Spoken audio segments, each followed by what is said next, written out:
नमस्कार दोस्तों, हमारे चैनल पे आपका स्वागत है। आज हम अध्ययन और अध्यापन के बारे में पढ़ेंगे जो हमारा पीवाईक्यू है। तो चलिए अध्ययन और अध्यापन क्या है? प्रभावशाली शिक्षण कब होता है? प्रभावशाली शिक्षण जब व्यक्तिगत भिन्नता को अनदेखा और खारिज किया जाए, गलत है। जब संप्रदाय को अमूर्त बनाकर संदर्भित तरीके से पढ़ाया जाए, ये जब कक्षा का वातावरण भय और तनाव पर आधारित हो, ये भी गलत है। जब सीखने में संवेगों के इस्तेमाल को स्वीकार और संबोधित किया जाए, तो इसमें पूछा है कि प्रभावशाली शिक्षण कब होता है, बी होगा या डी होगा? तो हमारा आंसर है डी। जब सीखने के संवेगों के इस्तेमाल को स्वीकार और संबोधित किया जाए, तो हम पढ़ लेते हैं इसके एक्सप्लेनेशन में। प्रभावशाली शिक्षण तब होता है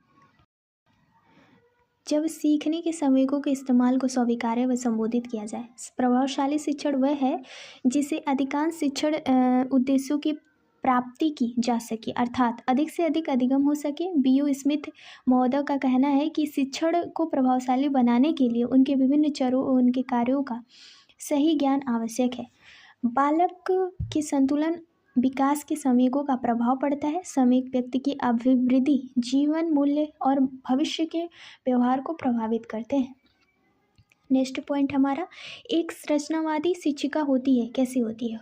उदाहरण और गैर उदाहरण दोनों देखने चाहिए। यानी कि एक रचनावादी शिक्षिका को उदाहरण और गैर उदाहरण दोनों देना चाहिए। इसके द्वारा बालक अपने भौतिक सामाजिक वातावरण के साथ सीधे बातचीत और खोज करके अपने ज्ञान का निर्माण करता है।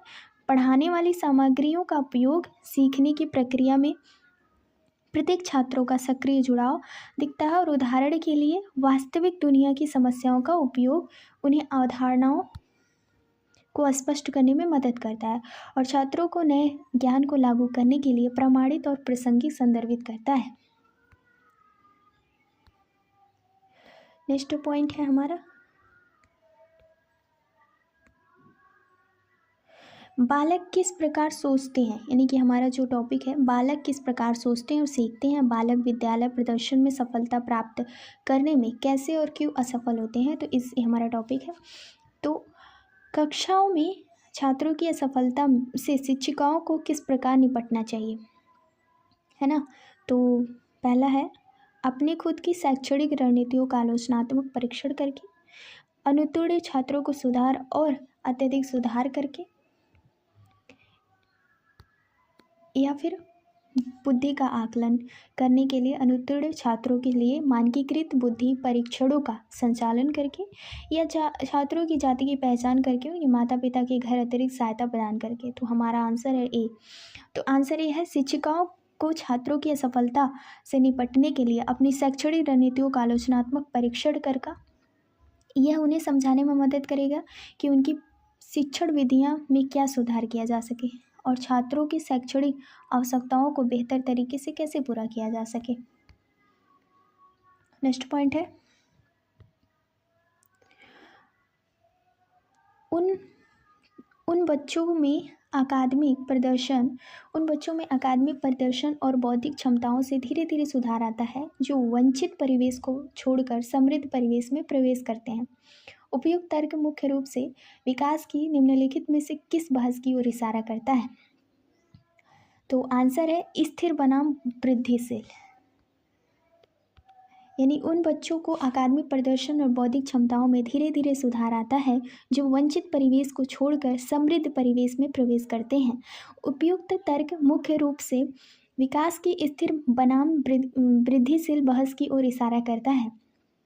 स्थिर सिद्धांत और वृद्धिशील सिद्धांत, इस बारे में सोचने के लिए अलग अलग तरीके हैं कि समय के साथ मानवीय विशेषताओं कैसे बदलती है। स्थिर सिद्धांत को यह अभिप्राय है कि विशेषताएं स्थिर होती है, जबकि बुद्धि यानी वृद्धिशील सिद्धांत से यह अभिप्राय है कि विशेषताएं बदल सकती हैं और बेहतर हो सकती हैं। नेक्स्ट पॉइंट हमारा, 12 साल की अमाना हर बार डर जाती है जब शिक्षिका उसे ब्लैक बोर्ड पर गणित की समस्या का जवाब देने या हल करने के लिए कहती है, क्योंकि उसे डर है कि शिक्षिका उसे डांटेगी और शर्मिंदा होगी। जब छात्र असुरक्षित और चिंतित महसूस करते हैं तो उनकी शिक्षा पर प्रतिकूल प्रभाव पड़ता है। तो आर्य दोनों सही है। आर्य दोनों सही है। नेक्स्ट पॉइंट है प्रत्येक बच्चों को खेल करने और अपनी दुनिया की खोज करने के अवसर मिलते हैं। बचपन और सार्वभौमिक निर्माण, तो आंसर दोनों गलत है। यानी बचपन एक सार्वभौमिक निर्माण नहीं है। अलग अलग समाज संस्कृति और बचपन या आवश्यकता को अलग अलग तरीके से देखा जा सकता है, इसलिए बचपन को सार्वभौमिक स्तर परिभाषित करना संभव नहीं है। यही कारण है कि प्रत्येक बच्चे खेलने, प्रयोग करने और उनकी दुनिया की खोज करने के लिए अवसर नहीं मिलते हैं। नेक्स्ट पॉइंट है हमारा, शिक्षक छात्रों को परीक्षण अधिगम प्रक्रिया शुरू कराते समय उनके पूर्व ज्ञान का आहन करने के लिए कुछ गतिविधियां कराती हैं। इन क्रियाकलापों के संदर्भ में क्या सही नहीं है? ये छात्रों में जानकारी का जुड़ाव संबंध बनाने में सहायक है। यह समय और संसाधन की बर्बादी करता है। यह शिक्षण अधिगम प्रक्रिया को प्रभावी बनाने में सहायक नहीं है। यह अधिगम के लिए तैयार करने की एक सकारात्मक मनोवैज्ञानिक पहल है। तो हमें ये इस दोनों में 2 और 3 गलत है। 2 और 3 यानी कि डी गलत है। क्यों गलत है? डी गलत है तो इसमें शिक्षक छात्रों को शिक्षण अधिगम शुरू कराते समय उनके पूर्व ज्ञान का आहन करने के लिए कुछ गतिविधियों क्रियाकलाप करते हैं। ये समय संसाधन को बर्बादी है, ये गलत है। और यह शिक्षण अधिगम प्रक्रिया को प्रभावी बनाने में सहायक नहीं, ये भी गलत है। नेक्स्ट पॉइंट है हमारा, बच्चों के द्वारा प्रश्न पूछना उनको प्रोत्साहित किया जाना चाहिए। मतलब जब कक्षा में बच्चे प्रश्न पूछ रहे होते हैं तो हमें क्या करना चाहिए? हम शिक्षकों को उन्हें प्रोत्साहित करना चाहिए ताकि उनकी जो विचारधारा है, चिंतन है, वो जागृत हो।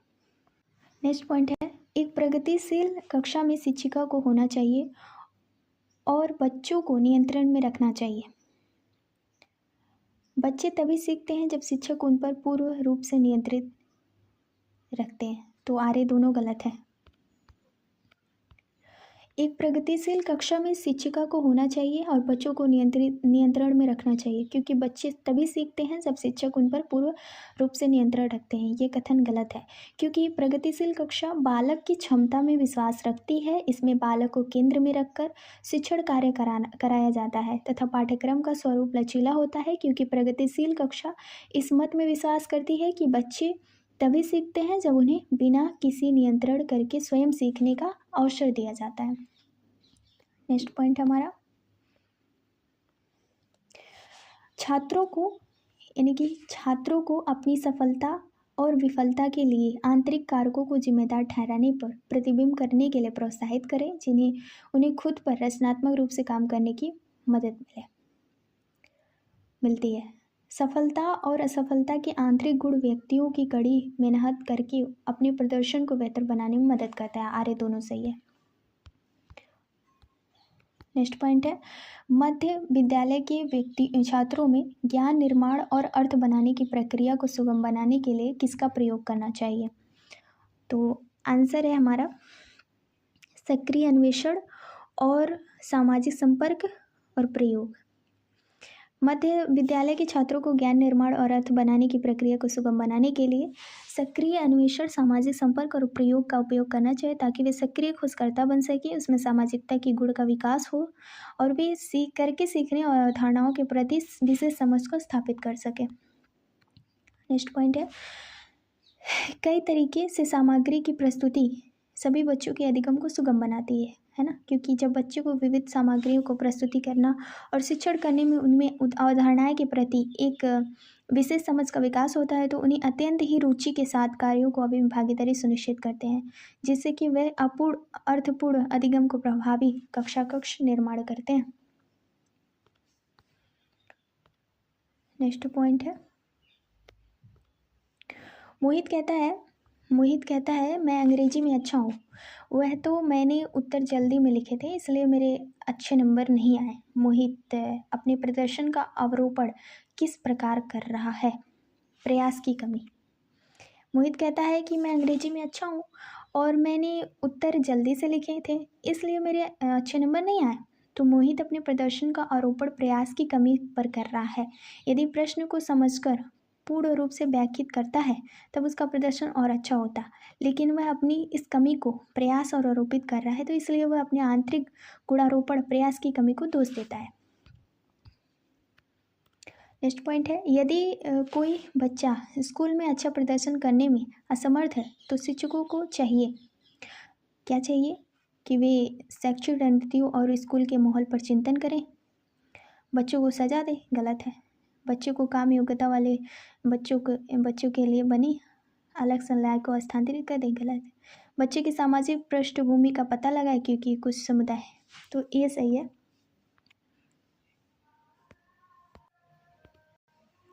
यदि कोई बच्चा स्कूल में अच्छा प्रदर्शन करने में असमर्थ है तो शिक्षकों को चाहिए कि वे शैक्षिक रणनीति और स्कूल के माहौल पर चिंतन करें। स्कूल को बेहतर बनाने के लिए शिक्षक की चीज़ों कर सकते हैं।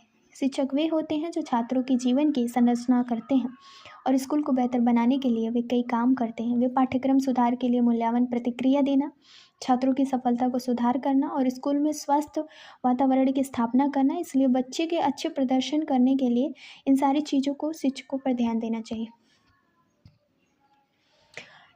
शिक्षकों को बच्चों की असफलता को किस प्रकार देखना चाहिए? बच्चों के लिए शर्मनाक और अपसंजन, ये गलत है। और शिक्षक के लिए शर्मनाक और अपमानजनक, ये भी गलत है। छात्र अपने माता पिता की क्षमताओं का प्रतिबिंब, ये भी गलत है। यानी स्कूल प्रणाली को अनुकूल वातावरण न प्रदान कर पाने का प्रतिबिंब, यानी शिक्षकों को बच्चों की असफलता की किस प्रकार देखना चाहिए? स्कूल प्रणाली को अनुकूल वातावरण न प्रदान कर पाने का प्रतिबिंब होता है। अगर स्कूल में अच्छी व्यवस्थाएं नहीं हैं तो छात्र में कुछ अधिगम की कमियां भी हो सकती हैं, क्योंकि वो सारी व्यवस्थाएं और चिंतन स्कूल के माध्यम से होती हैं। नेक्स्ट पॉइंट है हमारा, शिक्षकों को छात्रों को अपने विश्वास में अवगत कराना चाहिए कि क्षमता वृद्धिशील हो। शिक्षकों को छात्रों को अपने विश्वास में अवगत कराना चाहिए कि क्षमता वृद्धिशील हो। प्रभावी अधिगम के लिए शिक्षक बच्चों से क्षमता का बढ़ते या वृद्धिशील विश्वास को सक्रिय प्रेरित करना चाहिए। वृद्धिशील विश्वास इस प्रकार के विश्वास होते हैं जो व्यक्तियों को अपनी क्षमताओं को विकसित करने के लिए प्रोत्साहित करते हैं। विद्यार्थियों में योग्यता की समृद्धि धारणा विकसित करने से विद्यार्थियों को अधिगम के लिए निरंतर अभिप्रेरित रखने में मदद करती है। नेक्स्ट पॉइंट है, शिक्षकों को इस विश्वास को बढ़ावा देना चाहिए कि अधिगम एक सक्रिय प्रक्रिया है जिसका एक सामाजिक संदर्भ होता है, यही सही है। शिक्षकों को इस विश्वास को बढ़ावा देना चाहिए कि अधिगम एक सक्रिय प्रक्रिया है जिसका एक सामाजिक संदर्भ होता है। अधिगम एक सक्रिय प्रक्रिया है क्योंकि ज्ञान पर कार्य करते हुए शिक्षार्थी ज्ञान का निर्माण करते हैं। व्यवहार में अपेक्षाकृत अस्थायी परिवर्तन जो पर्यावरण और सामाजिक संदर्भ के साथ अनुभवों के परिणाम स्वरूप होता है। सामाजिक रचनावादी दृष्टिकोण के अनुसार अधिगम एक सक्रिय और सामाजिक प्रक्रिया है। किसी भी अवधारणा का शिक्षण करते समय किस बात से बचना चाहिए? संप्रदायों की विषय वस्तु को जानकारी के असंबंधित खंडों के रूप में प्रस्तुत करना, यानी कि किसी भी अवधारणा का शिक्षण करते समय शिक्षक को इस बात का ध्यान रखना चाहिए कि विषय वस्तु को ऐसे प्रस्तुत किया जाए जिससे अवधारणाओं के विभिन्न पहलुओं के मध्य संबंध स्थापित किया जा सके। कारक प्रभाव संबंधों को रेखांकित करते हुए अवधारणाओं को गैर उदाहरणों के साथ प्रस्तुत करने पर ध्यान दिया जाना चाहिए, जबकि शिक्षक को संप्रदायों की विषय वस्तु को जानकारियों के असंबंधित खंडों के रूप में प्रस्तुत से बचना चाहिए। नेक्स्ट पॉइंट है, स्कूल अध्यापिका ऋचा अपने विद्यार्थियों से समझ को समुद्रत करना चाहती है। इसके लिए उसे क्या करना चाहिए? प्रतिक्रियात्मक ज्ञान और अधिक संज्ञानात्मक कौशलों पर ध्यान देना चाहिए।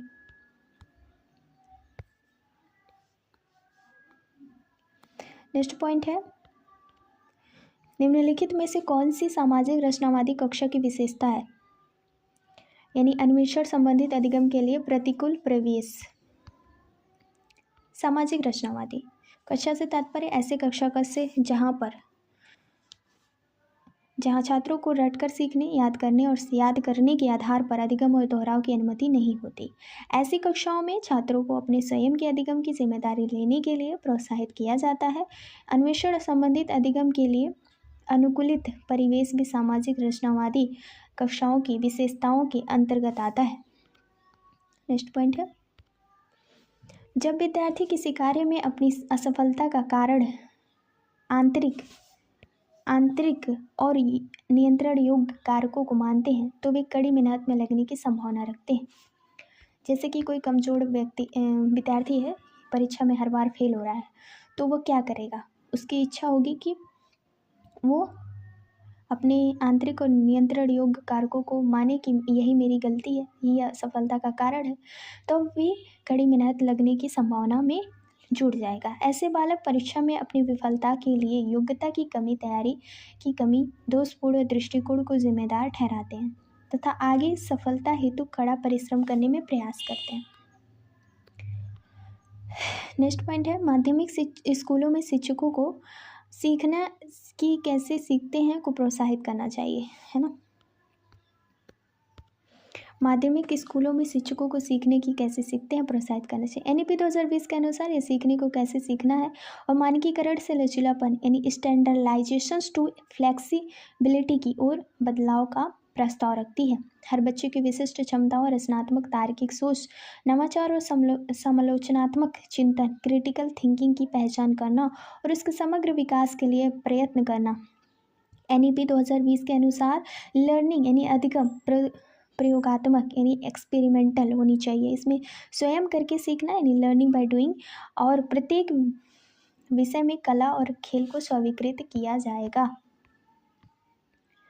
नेक्स्ट टॉपिक है हमारा शिक्षण और अधिगम की बुनियादी प्रक्रिया, बालकों की अध्ययन कार्यनीति, सामाजिक क्रियाकलाप के रूप में अधिगम के सामाजिक संदर्भ। तो हमारा पॉइंट है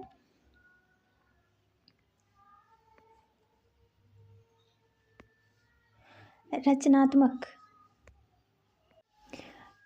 संरचनावादी अधिगम के पूर्व ज्ञान की भूमिका क्या है, यानी कि संबंध और नए अधिगम को सुगम बनाने के लिए पूर्व ज्ञान महत्वपूर्ण होता है।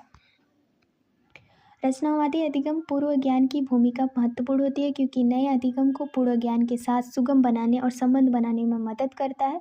पूर्व ज्ञान का उपयोग करके शिक्षार्थी नए ज्ञान को अपने मौजूदा ज्ञान के साथ जोड़ देते हैं, जिससे सीखने की प्रक्रिया और अधिक प्रभावी हो जाती है।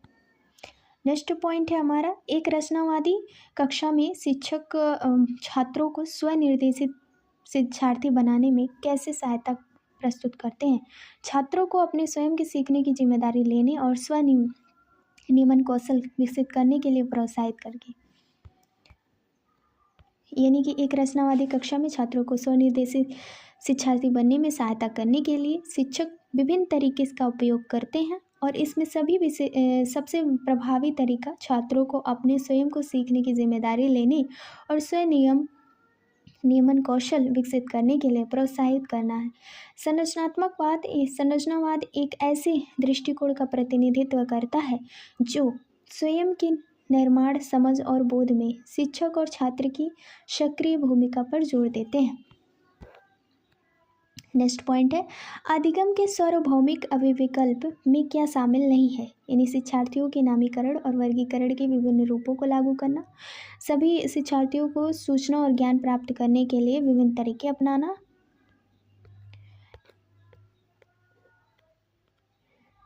या फिर शिक्षार्थी को जानते हुए उन्हें प्रदर्शित करने के लिए सभी विद्यार्थियों को विकल्प देना। तो इसमें है अधिगम के सार्वभौमिक विकल्प, यानी अधिगम के सार्वभौमिक विकल्प जो होते हैं एक ऐसा ढांचा है जो शिक्षा को सभी क्षेत्रों के लिए सुलभ, लचीला और प्रभावी बनाने का प्रयास करता है।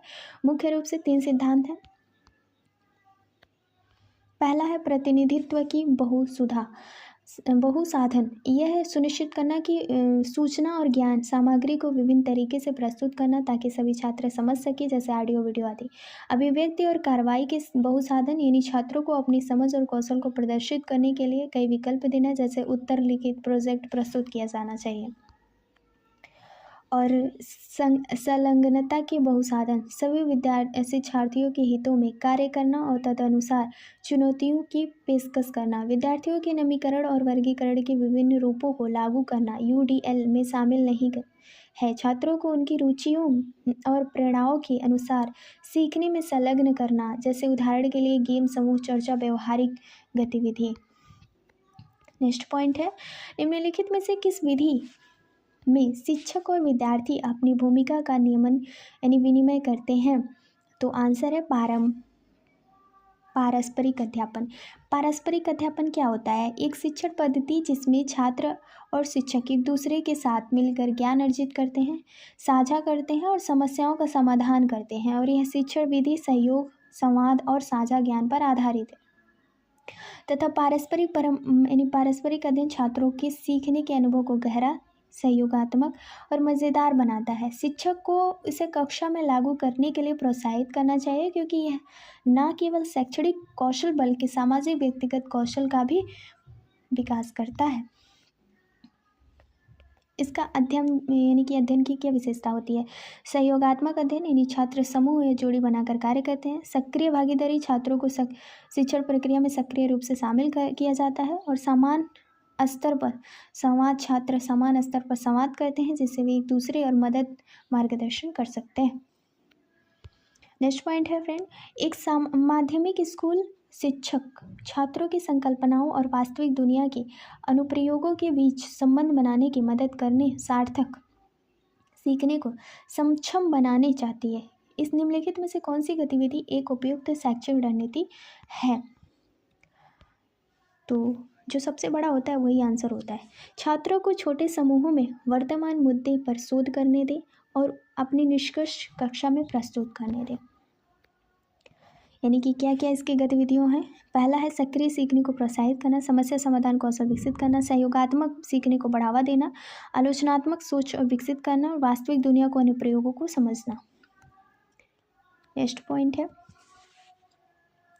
शिक्षार्थियों के बीच व्यक्तिगत भिन्नताओं को संबोधित करने के लिए एक शिक्षक को विभिन्न यानी कि भिन्नताओं को मानव विविधता की प्रत्यक्ष विशेषताओं के रूप में मानना चाहिए। इसका एक्सप्लेनेशन यह है कि व्यक्तिगत भिन्नता एक शिक्षक के लिए एक चुनौती है नहीं, बल्कि एक संसाधन है जिन्हें समावेशी और उदार शिक्षा के लिए उपयोग करना चाहिए। व्यक्तिगत भिन्नता छात्रों की रुचियों, विशेषताओं, ज्ञान, संस्कृति, मूल्यों और विश्वासों को दर्शाती है, जो उन्हें एक दूसरे से अलग बनाती है। एक शिक्षक को उन भिन्नताओं को स्वीकार करना और उन्हें एक अवसर के रूप में देखना चाहिए, जिससे वह अपने शिक्षण को विविध या रुचिकर बना सके। नेक्स्ट पॉइंट है, एक प्रगतिशील कक्षा विद्यार्थियों में शिक्षक से प्रश्न पूछता है, एक दूसरे से प्रश्न पूछता है और स्वयं से प्रश्न पूछता है। ये रिपीटेड क्वेश्चंस हैं, अभी हमने पहले भी पढ़ा था इसके बारे में। नेक्स्ट पॉइंट है, माध्यमिक कक्षाओं में अधिगम के रूप में एक अनुकूल कक्षा का वातावरण सहकारी अधिगम पर केंद्रित होता है। अगर हम बात करें माध्यमिक कक्षाओं में अधिगम के लिए एक अनुकूल कक्षा का वातावरण सहकारी अधिगम पर केंद्रित है। सहकारी अधिगम में छात्र एक संरचित गतिविधि पर छोटे समूह में एक साथ काम करते हैं। वे अपने लिए व्यक्तिगत रूप से जवाबदेह होते हैं और उनमें समग्र रूप से समूह के काम का भी मूल्यांकन किया जाता है। सहकारी समूह अपने सामने काम करते हैं और एक टीम के रूप में करते हुए सीखते हैं। इनमें से कौन सा सामाजिक रचनावादी कक्षा उदाहरण है? तो एक ऐसी कक्षा जहां बच्चे सहयोगात्मक तरीके से सीखते हैं। एक ऐसी कक्षा जहां बच्चे सहयोगात्मक तरीके से सीखते हैं।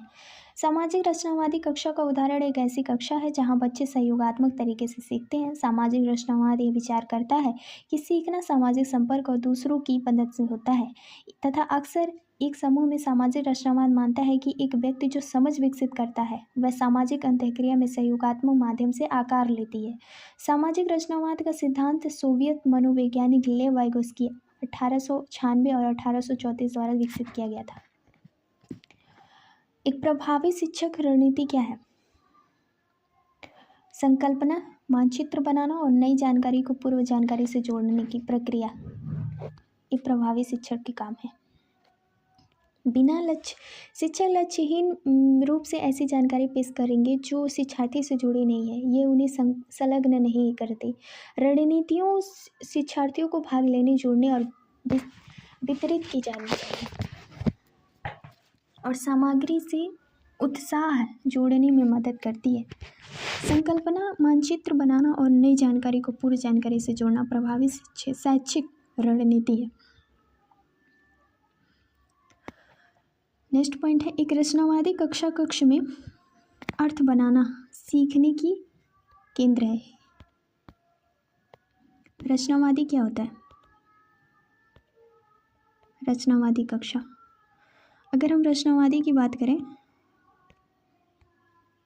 तो वह सीखने पे यानी सीखने की पे केंद्रित करता है। रचनावादी कक्षा छात्र के सवालों और रुचियों पर ध्यान केंद्रित करती है, वे उन पर निर्माण करती है। जो छात्र पहले से जानते हैं वे परस्पर इंटरैक्टिव सीखने पर ध्यान केंद्रित करते हैं और छात्र केंद्रित होते हैं। शिक्षक छात्रों के साथ संवाद करते हैं ताकि उन्हें अपने ज्ञान का निर्माण करने में मदद मिल सके। रचनावादी दृष्टिकोण संज्ञानात्मक अधिगम से संबंध रखता है और यह दृष्टिकोण बताता है कि लोग सक्रिय रूप से ज्ञान रचते हैं या बनाते हैं और यह वास्तविकता सीखने वालों के अनुभव में निर्धारित होती है। नेक्स्ट पॉइंट है हमारा, सहयोगात्मक अधिगम को सुसाधित करने के लिए शिक्षकों को विद्यार्थी में आपसी संवाद को प्रोत्साहित करना चाहिए। सीखना दूसरों की मदद लेकर सह निर्माण की प्रक्रिया है, तो दोनों सही है, आर्य दोनों सही है। सहयोगात्मक अधिगम क्या होता है?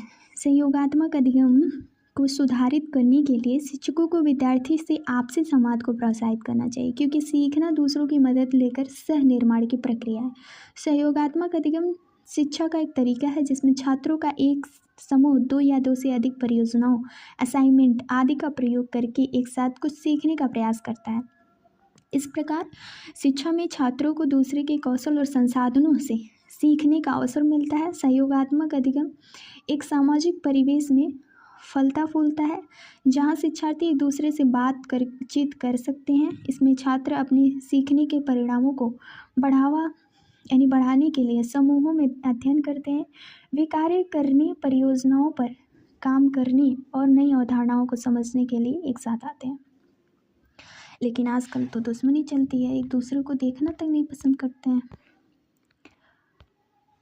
नेक्स्ट पॉइंट है, यह देखते हुए कि उसकी कक्षा में बहुत से छात्रों को मानक अंग्रेजी में कठिनाई होती है और कक्षा में बात नहीं करते, एक माध्यमिक विद्यालय के अंग्रेजी शिक्षकों छात्रों को जिस भी भाषा में सहज महसूस करते हैं खुद को अभिव्यक्त करने के लिए प्रोत्साहित करते हैं। उनके बाद वह छात्रों की सोच को बढ़ावा देते हैं। बढ़ावा देते हुए उनके कौशल को बढ़ाने के लिए अन्य वाक्यांशों को सीखने में उनकी मदद करता है। शिक्षक का शिक्षा शास्त्र किस दृष्टिकोण पर आधारित है? सामाजिक रचनावादी दृष्टिकोण। अब एक क्वेश्चन इतना बड़ा था और इसका आंसर इतना, अगर हम शिक्षा शास्त्र सामाजिक रचनावाद दृष्टिकोण पर आधारित है। सामाजिक रचनावाद दृष्टिकोण के अनुसार भाषा और विचार का संबंध द्विभाषित और यह ज्ञान को एक सामाजिक निर्माण के रूप में मनाता है और अधिगम और संज्ञानात्मक विकास को सामाजिक पहलुओं को प्राथमिकता देता है।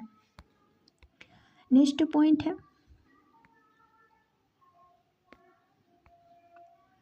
शिक्षकों को माध्यमिक कक्षा के विद्यार्थियों को अपने संवेगों को व्यक्त करने के लिए शब्दावली देनी चाहिए और वे प्रोत्साहित करना चाहिए कि वे अपनी अनुभूतियों के बारे में अपनी डायरी में लिखें। राइट। यानी विद्यार्थियों को संवेग पहचान और उनसे अभिव्यक्त करने में मदद करने और सहयोगों को स्वनियमित करने को बढ़ावा मिलता है। राइट, दोनों सही है। नेक्स्ट पॉइंट है, विविध पृष्ठभूमियों में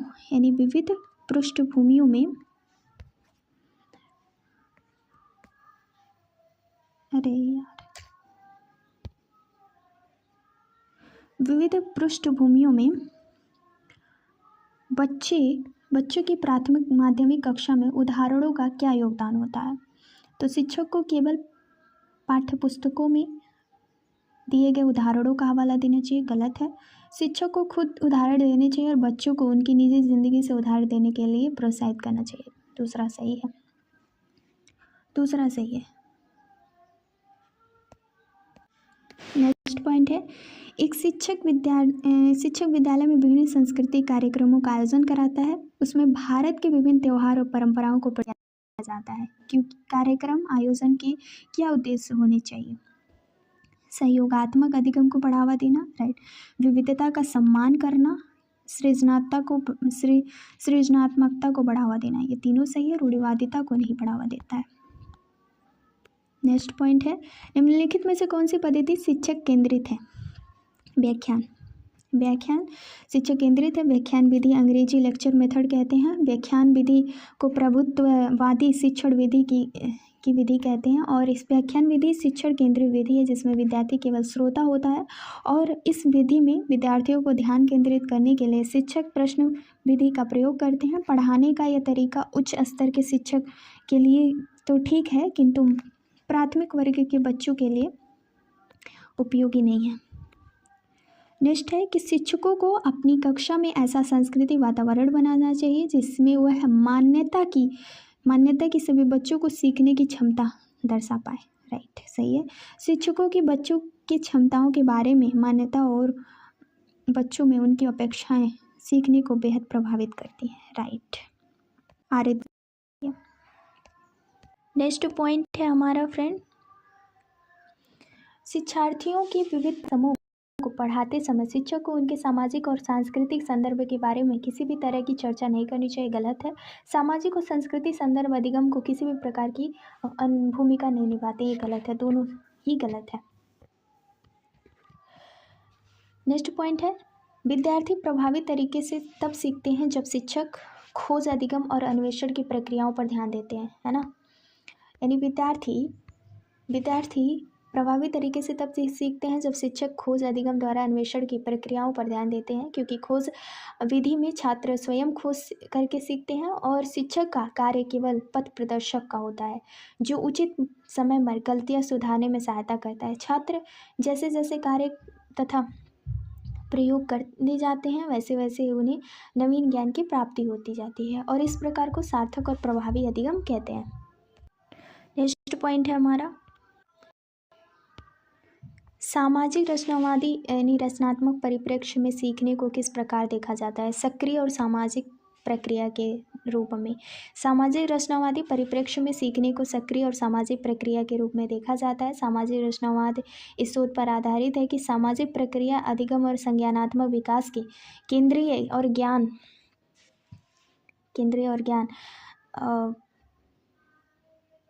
को सामाजिक निर्माण के रूप में मानता है और अधिगम में संज्ञानात्मक विकास के सामाजिक पहलुओं और प्राथमिकता देता है, जिसमें कुछ सामाजिक पहलू जैसे भाषा, संस्कृति, दैनिक जीवन की प्रथाएं, भौतिक वस्तुएं, पारंपरिक संपर्क, सहकर्मी संपर्क उदाहरण के प्रतीक हैं। नेक्स्ट पॉइंट है, निम्नलिखित में से कौन सी रणनीति छात्रों की अवधारणात्मक समझ को बढ़ावा नहीं देगी? तो छात्रों को ब्लैक बोर्ड में ज्यों के त्यों उत्तर कॉपी करके लिए कहना, है ना। छात्रों को ब्लैक बोर्ड से ज्यों के त्यों उत्तर कॉपी करके कहने उसकी अवधारणात्मक समझ को बढ़ावा नहीं देगी, जबकि विद्यार्थी से किसी सहकर्मी को अवधारणाएं समझने के लिए कहकर विद्यार्थियों में उदाहरणों और गैर उदाहरणों के बारे में सोचने के लिए कहना तथा छात्रों को पिछली अवधारणाओं के साथ संबंध बनाने के लिए कहना और रणनीतियों और छात्रों को अवधारणात्मक समझ को बढ़ावा देगी। नेक्स्ट पॉइंट है, एक शिक्षक प्रत्यक्ष अनुदेशन की विधि द्वारा बच्चों को जटिल अवधारणाओं को सबसे प्रभावी ढंग से समझने में मदद कर सकता है, गलत है। बच्चे सबसे प्रभावी तरीके से तब सीखते हैं जब वह निष्क्रिय होते हैं, बिल्कुल गलत है। सक्रिय होंगे तभी तो सीखेंगे, निष्क्रिय होंगे थोड़ी सीखेंगे कुछ। निम्नलिखित में से कौन सी रचनात्मक शैक्षिक रणनीति नहीं है? सहज ज्ञान युक्त अनुमानों को प्रोत्साहित करना, ये सही है।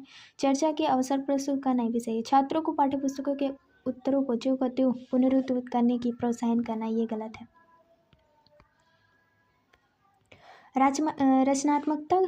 रचनात्मक शिक्षा एक ऐसी रणनीति है जिसमें विद्यार्थी के पूर्व ज्ञान, अवस्थाओं और कौशल का इस्तेमाल किया जाता है।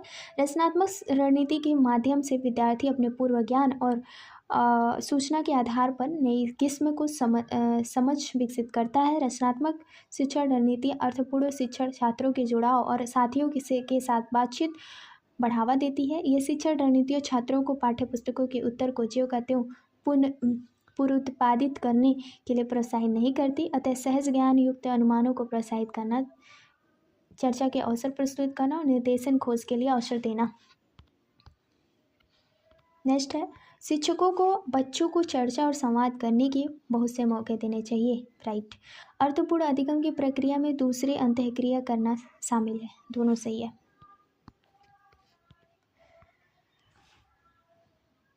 विविध पृष्ठभूमि में आए शिक्षार्थियों वाली कक्षा में अध्यापक को क्या करना चाहिए? परीक्षा में उसके निष्पक्ष निष्पादन के आधार पर विद्यार्थियों के समूह बनाने चाहिए। सभी से सफलता की अपेक्षाएं करनी चाहिए। गलत है। विद्यार्थियों के सामाजिक आर्थिक प्रसंग के आधार पर उनका वर्गीकरण करना चाहिए। बिल्कुल गलत है। मानकीकृत पाठ्यचर्या और आकलन की विधियों को अपनाना चाहिए। डी सही है। सभी को से सफलता की अपेक्षाएं करनी चाहिए, बनाने रखनी चाहिए। यानी विविध पृष्ठभूमि में आए शिक्षार्थियों वाली अध्यापक को क्या करना चाहिए?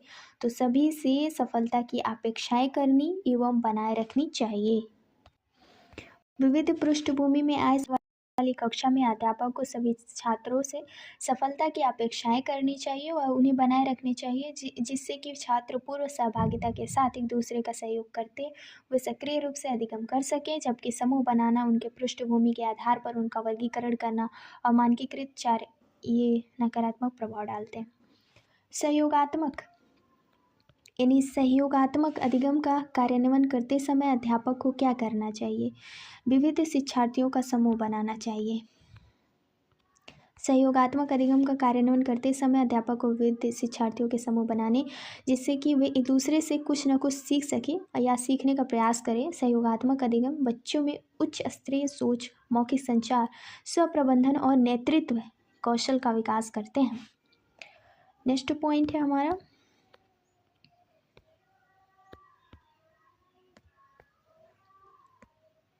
समस्या समाधान की प्रभावशाली रणनीति नहीं है तो प्रकार्यात्मक अबंधता यही नहीं है। यानी प्रकार्यात्मक अबंधता का समाधान की प्रभावशाली रणनीति नहीं है, बल्कि पचस्गामी कार्ययुक्त कलन विधि और स्वानुभाविक, ये तीनों है। एक शिक्षक के रूप में आप अपने विद्यार्थियों में समस्या समाधान क्षमताओं को कैसे सुगम बनाएंगे? विचार मंथन को प्रोत्साहित करके और उपमाओं और अनुमानों जैसी रणनीतियों के उपयोग को प्रोत्साहित करके। एक प्रगतिशील कक्षा का सीखना सक्रिय और सामाजिक होता है। जॉन डेवी एक अमेरिकी दार्शनिक थे। प्रगतिशील शिक्षा की अवधारणा का प्रस्ताव दिया, जो इस बात पर जोर दे कि शिक्षण केवल प्रायोगिक दृष्टिकोण से होता है, इसलिए छात्रों को अनुकूल और अधिगम हेतु अपने वातावरण के साथ बातचीत करनी चाहिए। प्रगतिशील कक्षा की प्राथमिक विशेषता क्या है? तो एक प्रगतिशील कक्षा में अधिगम का एक सामाजिक और सक्रिय प्रक्रिया है, क्योंकि प्रगतिशील कक्षा शिक्षा इस बात पर जोर देती है कि ज्ञान प्रत्यक्ष अनुभव और शिक्षकों और साथियों की सक्रिय और सहयोगात्मक उत्पन्न होता है। यह इस विश्वास पर आधारित है कि शिक्षक को मुख्य रूप से बच्चों की ज़रूरतों को पूरा करना चाहिए और ज्ञान और याद रखने के बजाय समझ क्रिया के अनुभव देने चाहिए। एक शिक्षिका अपने विद्यार्थी से संज्ञानात्मक कौशल विकसित करने में मदद करना चाहती है। निम्नलिखित में से कौन सी रणनीति प्रभावी होगी? विद्यार्थी को प्रोत्साहित करें और स्वयं अपने अधिगम चिंतन करें और अपनी प्रगति का मूल्यांकन करें। नेक्स्ट पॉइंट है हमारा एक समस्या समाधानकर्ता और वैज्ञानिक अन्वेषण के रूप में बालक। शिक्षार्थियों के समस्या समाधान कौशलों को उन्नत करने के लिए शिक्षकों को प्रोत्साहित करना चाहिए और शिक्षार्थियों के बीच चिंतन।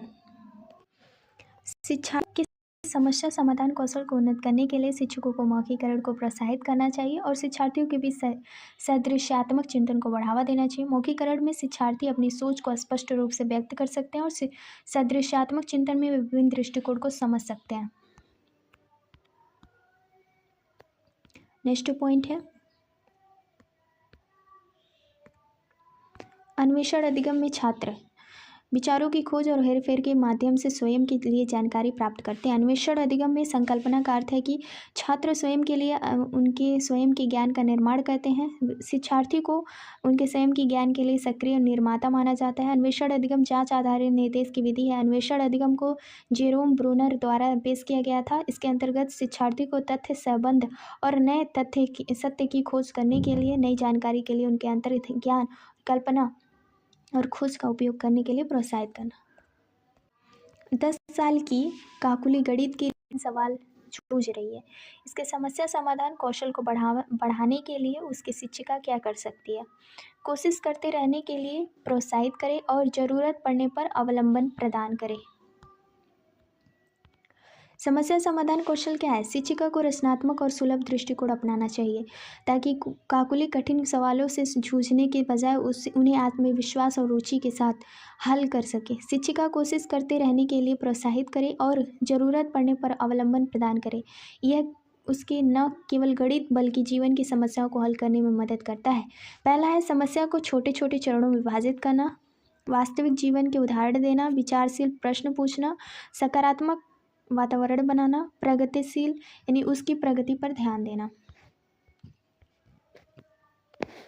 नेक्स्ट है जटिल समस्याओं से जूझ रहे अमन की समस्या समाधान कौशल विकसित करने में एक शिक्षक किस प्रकार मदद कर सकता है?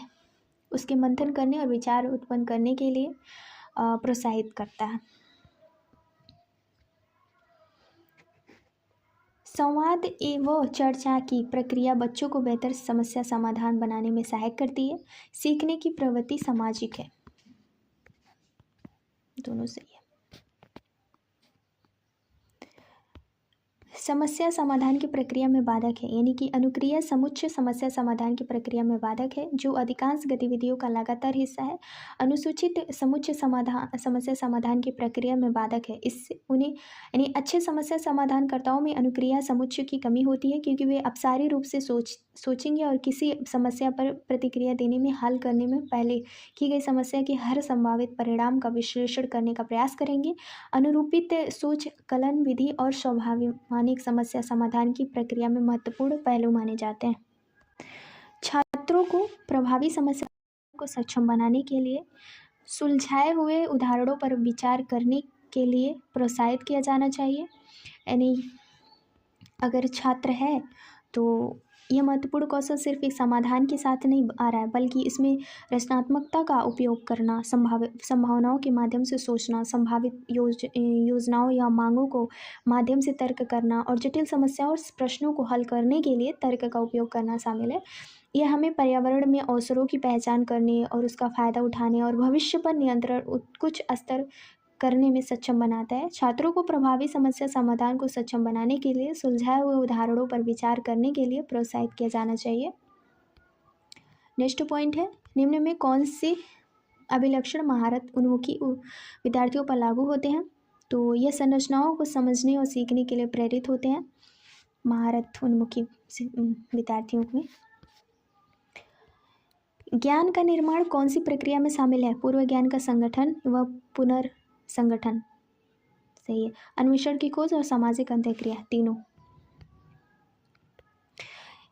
इस प्रश्न में कौन से कौशल का परीक्षण शामिल है? सभी बच्चों की जरूरतें, रुचि और योग्यताओं का सम्मान करते हुए शिक्षक एक प्रगतिशील कक्षा की रचना कैसे करते हैं? तो समस्या समाधान, सक्रिय होकर सुनना, अनुसंधान, संचार, निर्णय लेना, विश्लेषण, सृजनात्मकता, समय प्रबंधन और समूह निर्माण, ये कौशल के निम्नलिखित उदाहरण हैं। एक शिक्षक में निम्नलिखित में से गुण होने चाहिए: समानुभूति, देखभाल, प्रामाणिकता, तीनों तरीके का। महारत उन्मुख शिक्षार्थियों की विशेषता है कि उनमें विफलता का कम डर और क्षमता का वृद्धिशील दृष्टिकोण होनी चाहिए। निम्नलिखित में से कौन समस्या समाधान में बाधा डालता है? यानी समस्या समाधान में शामिल चरणों के बारे में बोलकर सोचना, सुलझाए हुए उदाहरणों पर चिंता करना, ये सही है। समस्या को प्रतिनिधित्व करने के तरीके पर अटक जाना और साथियों के साथ, सी गलत है। समस्या प्रतिनिधित्व करने के तरीके पर अटक जाना समस्या समाधान में बाधा डालता है। समस्या समाधान एक जटिल व्यवहार है और इस व्यवहार में अनेक मनोवैज्ञानिक प्रक्रियाएं सम्मिलित रहती हैं। छात्र के समक्ष ऐसी समस्यात्मक परिस्थितियां आती है जिसमें स्वयं चिंतन, तर्क और निरीक्षण के माध्यम से समस्याओं का हल ढूंढ सके। इस विधि में 4 आम बाधाएं आती हैं, जैसे मानसिक सेट, कार्यात्मक स्थिरता, अनावश्यक बाधाएं और अप्रासंगिक जानकारी। नेक्स्ट पॉइंट है, एक शिक्षिका अपने विद्यार्थियों के साथ साझा करती है कि किस तरह समस्या समाधान की चरणों यानी सभी चरणों का पालन करके किसी समस्या का समाधान कैसे किया जा सकता है। अपनी सोच को बोलकर विद्यार्थी के साथ साझा करना एक प्रभावी शिक्षण कार्यान्वित है। दोनों सही है। सीखने को प्रभावशाली बनाने के लिए विषय वस्तु की विद्यार्थियों के निजी जीवन के अनुभव में जोड़ा जाना चाहिए, राइट, तभी तो वो सीखेगा। शिक्षक को बच्चों की उनकी आवाज़ खोजने में मदद करनी चाहिए, वह उनकी जिज्ञासा को पोषित करना चाहिए। चीज़ों को करके देखना, सवाल पूछना, जांच पड़ताल करना, ये तो सही है। सीखना समझ बनाने की प्रक्रिया है, ना कि पुस्तकीय ज्ञान के ज्यों का त्यों पुनरुक्त करने का कौशल। दोनों सही है। छात्रों के बीच गहरी संप्रत्यात्मक समझ को विकसित करने के लिए एक शिक्षक को संसाधन के लिए प्रावधान करना चाहिए, जिससे करके सीखने को सुविधित किया जा सके। छात्रों के बीच गहरी संप्रदायात्मक समझ को विकसित करने के लिए एक शिक्षक को संसाधन के लिए प्रावधान करनी चाहिए, जिसके करके सीखने की सुसाधित किया जा सके, क्योंकि जब बच्चे गतिविधियों को करके सीखेंगे तो उनमें अस्थायी समझ विकास होगा। नेक्स्ट है, संवाद और चर्चा के दौरान बच्चों को सहज ज्ञान युक्त अनुमान लगाने में को सुसाधित करना चाहिए। शिक्षिकाओं को बच्चों को कक्षा में अपने अनुभवों को साझा करने के लिए प्रोत्साहित करना चाहिए, राइट। बच्चे स्कूल में अपने साथ सीखने के लिए महत्वपूर्ण अनुभव लेकर आते हैं, राइट, दोनों सही है। नेक्स्ट है, निम्नलिखित में से कौन सी प्रक्रिया प्रभावशाली समस्या समाधान में बाधक है? तो प्रतिक्रिया अनम्यता। प्रतिक्रिया अनम्यता क्या होती है? रिस्पॉन्स सेट कहते हैं। प्रभावशाली समस्या समाधान में बाधक है क्योंकि इसमें बालक सोचने की भिन्नता प्रभावित होती है। प्रभावशाली समस्या समाधान के लिए सही समस्या की पहचान, सही स्कीमा को क्रियाशील करना और अन्वेषणात्मक रणनीति और समस्या समाधान की सामान्य रणनीतियों के प्रयोग करने पर बल देना चाहिए। समस्या समाधान एक ऐसी तकनीक है जिसके द्वारा विद्यार्थी स्वतंत्र रूप से अथवा अध्यापक के निर्देशन से किसी समस्या का समाधान कर सकते हैं। नेक्स्ट टॉपिक हमारा, बालक के अधिगम की वैकल्पिक संकल्पना। अधिगम प्रक्रिया में महत्वपूर्ण चरणों से के रूप में बालक की त्रुटियों को समझना। तो समझाना क्या होता है? यह महसूस करते हुए कि वह विज्ञान कक्षा में ध्यान नहीं दे रहा है और इसलिए संप्रदाय को समझने में असमर्थ है। रमेश कक्षा में सबसे आगे बैठने का फैसला करता है ताकि वह ध्यान केंद्रित कर सके। रमेश सीखने की किस रणनीति का प्रयोग कर रहा है? तो अधिसंज्ञान। तो अधिसंज्ञान रणनीति का प्रयोग कर रहा है। अधिसंज्ञान क्या है? मेटाकॉग्निशन, किसी भी की सोच के बारे में सोचना, अपने विचारों और चिंतन शैलियों के जरिए ज्ञान पर विचार करना अभिसंज्ञान होता है। और एक शिक्षिका छात्रों को उनके पूर्व ज्ञान को नई संकल्पनाओं से जोड़ने के अवसर प्रदान करके अपनी कक्षा में सार्थक सीखने और विवेचनात्मक सोच को सक्षम बनाना चाहती है। निम्नलिखित में से कौन सी रणनीति प्रभावी है? तो छात्रों को नई सामग्री से संबंधित स्वयं के अनुभव साझा करने के लिए कहना, फिर उन्हें विषय से जोड़ना। संज्ञानात्मक संगठन क्या होता है? पूर्व ज्ञान की नई संकल्पनाओं से जोड़ने के अवसर प्रदान करना। कक्षा में सार्थक सीखने और विवेचनात्मक सोच सक्षम बनाना संज्ञानात्मक संगठन होता है। इसमें विद्यार्थी को उनके पहले ज्ञान से नई जानकारी से जोड़ने का मौका मिलता है। नई अवधारणाओं को पढ़ाने के लिए निम्नलिखित में से कौन सी प्रभावी रणनीतियाँ हैं? तो उदाहरण प्रस्तुत करना, राइट, गैर उदाहरण प्रस्तुत करना, ये भी राइट। अवधारणाओं के बीच संबंध के बारे में सोच को बढ़ावा देना, ये भी राइट है। तीसरा गलत है। नई अवधारणाओं को पढ़ाने के लिए प्रभावी रणनीतियाँ क्या होती हैं? उदाहरण देना, गैर उदाहरण प्रस्तुत करना, अवधारणाओं के बीच संबंधों को सोच में जागृत करना।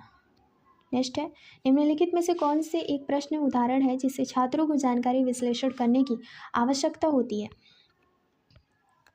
तो टू किल ए मॉकिंग बर्ड उपन्यास का विषय क्या है?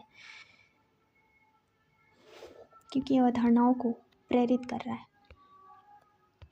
नेक्स्ट है, शिक्षकों को संकल्पना को मजबूत करने के लिए विद्यार्थी को अपनी स्वयं की संकल्पना के उदाहरण और गैर उदाहरणों की पहचान करने के लिए कहना चाहिए। उदाहरणों के बारे में सोचने संकल्पना को मजबूत किया जाता है, जबकि गैर उदाहरण विद्यार्थी भ्रमित रहते हैं। ये गलत है दोनों।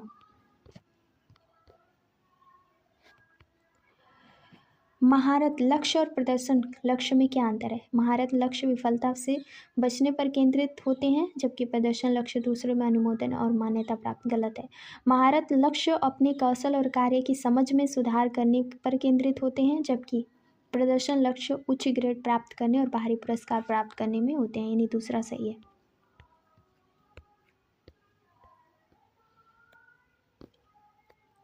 नेक्स्ट है, बच्चे अक्सर विभिन्न घटनाओं को समझने के लिए अपने स्वयं के सिद्धांत गढ़ते हैं। राइट। बच्चे सक्रिय प्राणी हैं, वह हमेशा अर्थ बनाने की प्रक्रिया में लगे रहते हैं। ये दोनों सही है। बच्चों के सीखने के बारे में निम्नलिखित में से कौन सा कथन सही नहीं है? तो बच्चे रैखिक तरीके से सीखते हैं। गलत है। बच्चे चक्रीय तरीके से सीखते हैं। सही है। बच्चों की गलतियों और त्रुटियों में सीखते हैं। ये भी सही है। बच्चे तब सीखते हैं जब वे सक्रिय संबंध में सक्षम होते हैं। और अधिगम वर्तुलाकार तरीका, जिसमें एक छात्र किसी विषय को कई बार शामिल करता है ताकि उन्हें अच्छी तरह पकड़ मिल सके। अधिगम व्यवहार के प्रत्येक पक्ष को प्रभावित करता है और उसे परिवर्तन लाता है। अधिगम प्रत्युत्तर अथवा व्यवहार में परिवर्तन लाता है। अधिगम अनुभव अथवा प्रशिक्षण के कारण पूरा या आंशिक रूप से जन्म देता है। नेक्स्ट है, प्रभावशाली अधिगम के लिए शिक्षिका को अपने विद्यार्थियों को किन कौशलों का विकास करना चाहिए? समालोचनात्मक, सृजनात्मक, समस्या समाधान, कैसे सीखते हैं, सीखना, चारों। एक शिक्षिका को सीखने की प्रक्रिया के दौरान बच्चों के द्वारा की गई गलतियों त्रुटियों के बारे में क्या करना चाहिए? बच्चों के संज्ञानात्मक द्वंद्व पैदा करने के लिए उपयुक्त रणनीतियाँ सोचनी चाहिए। नेक्स्ट है, मध्य विद्यालय के शिक्षकों को शिक्षण अधिगम प्रक्रिया के दौरान छात्रों की वैकल्पिक भ्रांतियों में कैसे निपटाना चाहिए? तो उन्हें संबोधित करके। यानी मध्य विद्यालय के शिक्षकों को शिक्षण अधिगम प्रक्रिया के दौरान छात्रों को वैकल्पिक भ्रांतियों को उन्हें संबोधित करके निपटाना चाहिए। भ्रांतियाँ कई कारणों से उपयोग नए अनुभवों की व्याख्या करने के लिए करते हैं। उन्हें नए ज्ञान, अनुभव और सही ढंग से प्रस्तुत करने के लिए कहा जाता है। नेक्स्ट है, नेहा को हमेशा कक्षा में प्रथम आना होता है, चाहे इसके लिए कोई उसे बेईमानी करके नकल क्यों न करनी पड़े। नेहा किस प्रकार के लक्ष्य तय करती है?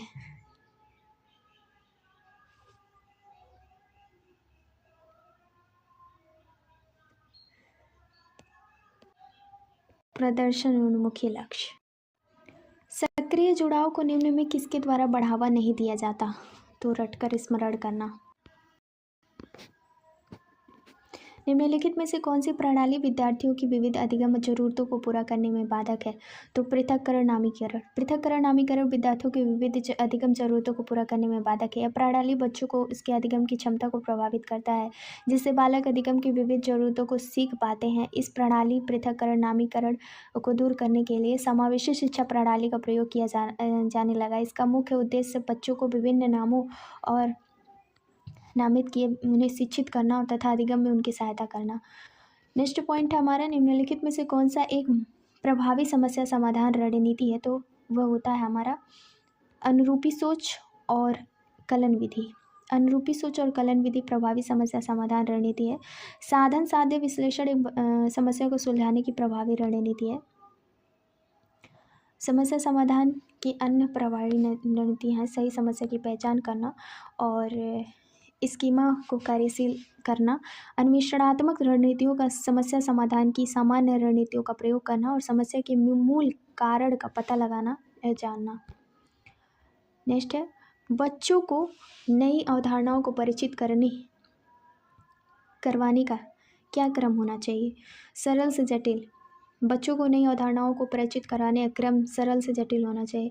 शिक्षण अधिगम को बच्चों के लिए सरल और सुगम बनाने के लिए प्रत्येक शिक्षक कुछ समस्या नियमों अथवा सूत्रों का प्रयोग करते हैं, जैसे सरल से जटिल की ओर, मूर्त से अमूर्त की ओर। सरल से जटिल की ओर यानी शिक्षक को पहले सरल और फिर धीरे धीरे जटिल अवधारणाओं को प्रस्तुत कराना चाहिए। फिर दूसरा है मूर्त से अमूर्त की ओर। अवधारणाओं को इस तरह पढ़ाया जाना चाहिए कि मूर्त या ठोस वस्तुओं को बाद में पढ़ाना जाना चाहिए।